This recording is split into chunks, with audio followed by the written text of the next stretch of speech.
How's it going, everybody? It's RC Maxfield here for the Back to 12 podcast. And in today's video, we'll break down two of the games of two players that are linked to Texas Tech, or should be in one case, who is a former four-star recruit just in 2022 and a Dallas, Texas native. But before we jump into that, I've got one question for you to answer on the pinned comment down below.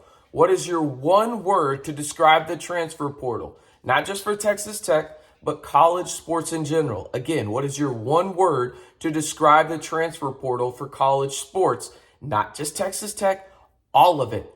Let me know down below. All right, let's jump into it. The first name that Texas Tech has officially been in contact with is Ze'rik Onyema. Okay, he is a 6'8", 230-pound forward from UTEP. Averaged 7.1 points per game, 4.4 rebounds last season. Athletic and has a left hand and has quality size, right? He's left-hand dominant, can guard out on the perimeter. When I was watching his tape, I hate to give comparisons like this, but I think it really helps you guys in terms of maybe you haven't seen him before. He kind of reminds me of Marcus Santos Silva. I think Marcus Santos Silva is a much more refined player at this point in their career, but I also think that's the kind of skill set he has, right? He can guard out on the perimeter. His athleticism carries most of his game, though. He's still really raw when it comes down to physical and basketball skills, right? He has a high motor. He's going 100 miles an hour at all times.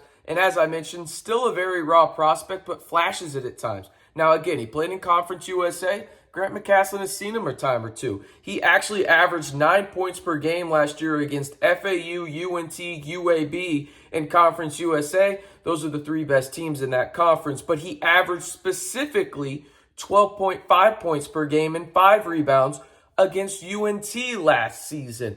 Good touch around the rim. One of those guys that attacks the glass really hard, and he's bouncy. He's got some serious bounce to him. And I think the thing that I like most about his game in terms of the offensive side that is more refined in terms of not just strictly athleticism is he knows how to get to his left hand very, very well, right? He uses his shoulders really well, which allow him to dictate and get a little bit of extra space to go up with the left hand. I really like that. Now, he is getting interest from other substantial programs, right? Texas, Vanderbilt, Penn State, Tulsa, SMU to go along with Texas Tech. That according to the Portal Report on Twitter. All in all, there's no doubt flaws in his game.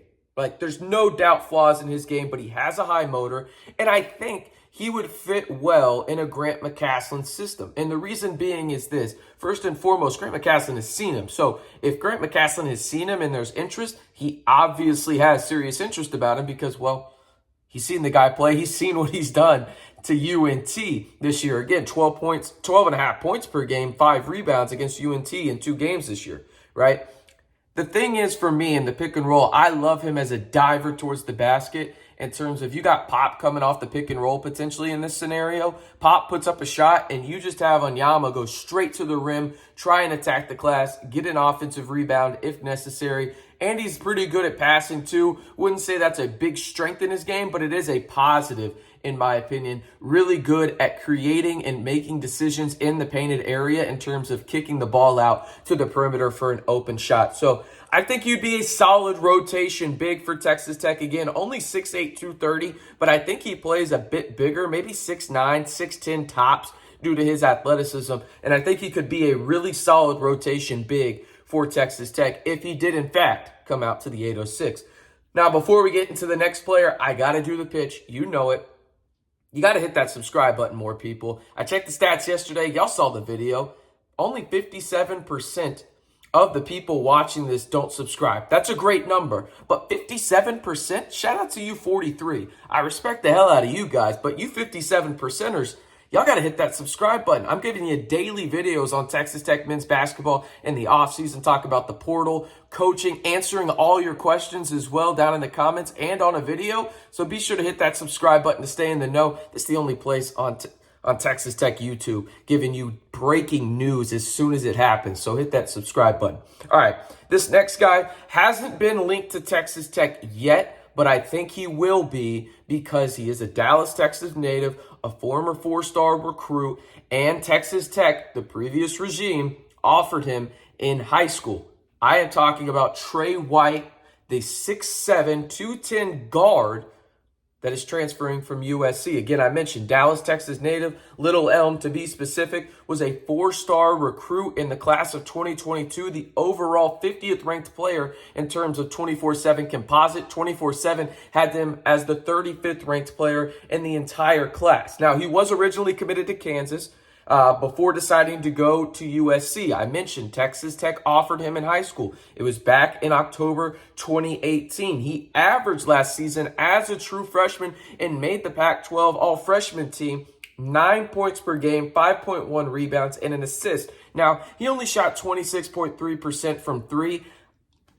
The stroke looks good, though. The shot looks good. I think there's this. I think sometimes watching his game, he gets enamored on going off the dribble when I think he could be a really solid catch and shoot guy. He's young. I think he'll get there, right? But he has a solid mid-range off the bounce already. He can get to the left or right elbow. It seems it will shoot over guys considering he's 6'7", and guys that are guarding him are probably in that 6'4" range. Now, again, not a great shooter off the dribble, but that's what he did most. He shot an effective field goal percentage last year of 37% off the bounce, which ranked 20th percentile in the country, right? Solid player in transition, though. Understands his body well and uses that sheer mass that he has over his defender really, really well. Like that a lot. Now, again, using his size to his advantage, he gets to the rim quite a bit, and 43% of his attempts last season came at the rim, and he shot 53% right at the rim. You'll take that, right? Especially as a true freshman, and he's going through contact because as a guard, you're either slashing or going into bigs most of the time. That's what happens. Now, don't know if people remember this name, but I couldn't help watching it and the comps that came to my mind, and it's funny that it did because I went to go look at his player evaluation on 24/7, and it was the same name that popped into my head. It was Royce White at Iowa State.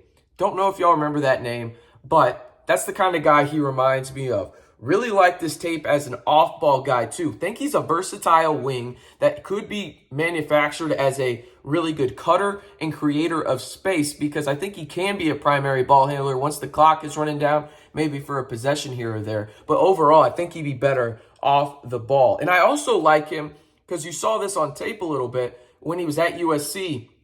He was used in the pick and roll as the screener. And I like that quite a bit because he can do both. I think I like him more as the screener, maybe in a double horn type action. And horned action, for those that don't know, is there's two screeners and the primary ball handler at that point decides which way he wants to go, left or right. I think I like this in this situation where you can run horn action with him and another big, have the big dive to the basket, have White step out on the perimeter for a catch and shoot opportunity, and then the point guard decides, hey, where do I want to go with this? I can shoot it myself. I can dump it down to the diving big man, or I can pounce it out for the wide open three for the catch and shoot opportunity. When it comes to defense, I think he can guard 1 through 4 effectively with his size. Again, 6'7", 210, plays a little bit bigger than that. Really good leaper off of 2 feet, I noticed. I think he can guard smaller fives as well, but that's really depending on the frame of the big man. Overall, this is someone I think Texas Tech needs to target in the portal. It sounds like he wants to get back to the South, get closer to home in Texas. This is a guy I think could make an immediate impact for the Red Raiders and potentially be a day one starter right away for Texas Tech. So I am excited to watch Trey White and see if Texas Tech gets in the mix, and I firmly expect them to. But all right, I got to ask one more time, one word to describe the transfer portal, not only for Texas Tech, but for college sports in general. Just one word. That's it. And also let me know down in the comments, are you interested in Onyema? Are you interested in Trey White? Let me know down in the comments below which of these guys interest you most from these player breakdowns. And hey, I might even put a link to go watch their film down there as well. I am RC Maxfield reminding you, if you want the latest breaking news, player breakdowns, and just damn near everything Texas Tech football and men's basketball, you know what to do. Hit that subscribe button. Stay in the know all year long right here on the Back to 12 podcast channel.